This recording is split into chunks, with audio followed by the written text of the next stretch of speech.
Welber Jardim dan juga Arkan Kakak menunjukkan kelasnya, bro.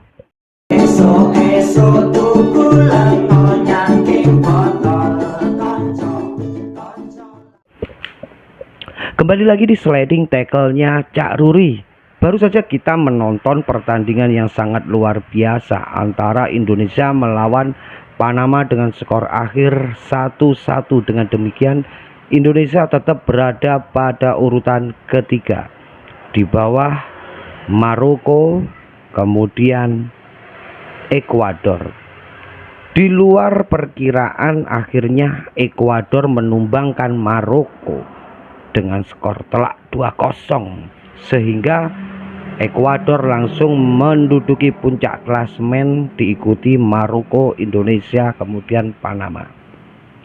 Malam ini kita menyaksikan betapa pentingnya, betapa berpengaruhnya pemain dari keturunan yang bermain di Sao Paulo, Brasil. Siapa lagi kalau bukan Welber Jardim. Kalau kita melihat sepanjang pertandingan, pada pertandingan Indonesia melawan Panama, saya kira Indonesia sebenarnya mampu banget untuk mengimbangi permainan dari Panama. Dari segi skill, dari segi fisik, Indonesia mampu. Akan tetapi lagi-lagi tetap di babak kedua, meskipun stamina agak menurun, tapi pemain Panama pun juga menurun staminanya. Jadi agak berimbang lah malam ini. Akan tetapi ada beberapa pemain yang memang menonjol dalam pertandingan kali ini.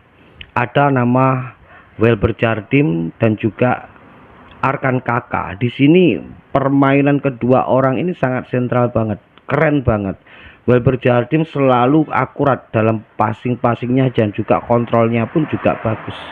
Diimbangi dengan Kakak yang selalu mampu untuk menempatkan diri, untuk mencari ruang sehingga bisa membuat peluang, dan akhirnya terciptalah gol umpan akurat dari seorang Welber Jardim.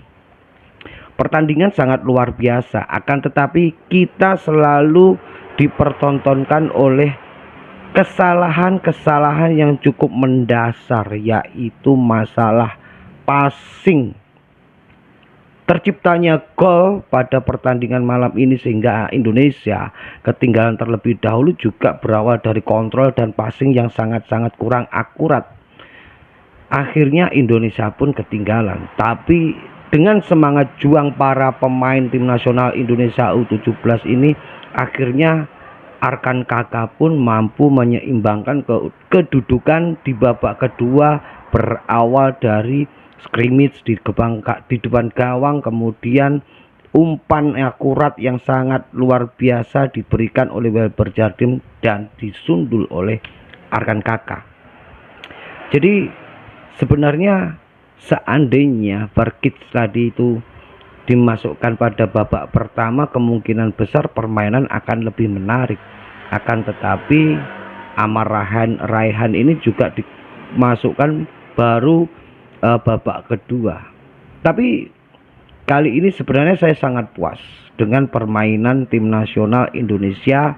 Dengan permainan yang seperti itu ternyata mampu mengimbangi para pemain-pemain Panama yang mempunyai level lebih tinggi. Kalau kita melihat selain semangat juang anak-anak Garuda yang luar biasa, sebenarnya anak-anak ini mempunyai skill-skill yang sangat luar biasa juga. Cuman stamina, lagi-lagi stamina sangat berpengaruh pada para pemain, sehingga ketika babak kedua mulai berlangsung seperti biasa, menit 60, 70, 80 mereka mulai kurang kendali akibat stamina yang menurun. Akan tetapi ternyata Panama pun juga istilahnya juga mulai kehilangan kontrol dan juga stamina yang menurun. Kalau kita lihat dari keseluruhan pertandingan, memang Bima Sakti ini sama sekali tidak melakukan perubahan skema.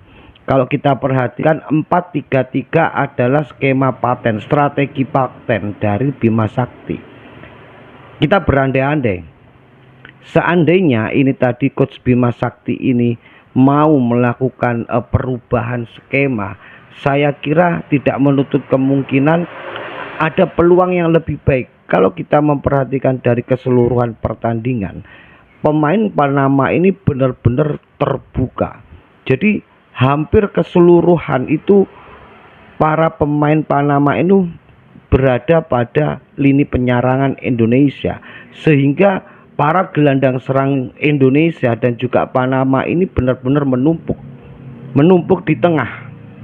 Akan tetapi Indonesia lebih terfokus pada lini pertahanan dengan sesekali melakukan serangan balik dengan umpan panjang ataupun umpan akselerasi pendek.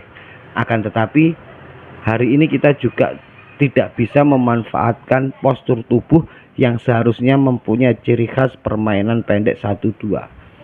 Tapi lagi-lagi Indonesia masih mempunyai peluang besar untuk lolos pada babak berikutnya.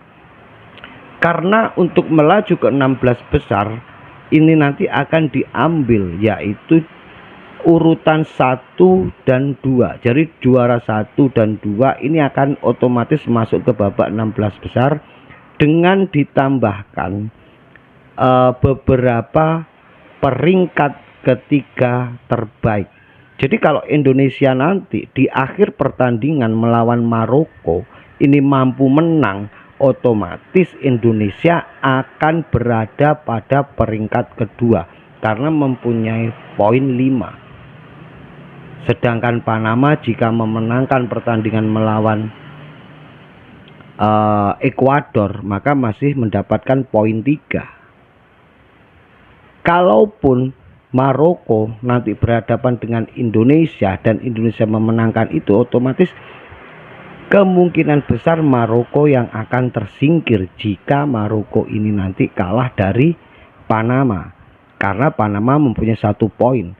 Tapi jika Maroko memenangkan pertandingan melawan Indonesia, otomatis Indonesia akan berada pada peringkat 3 jika Panama nanti akan kalah dengan Ekuador.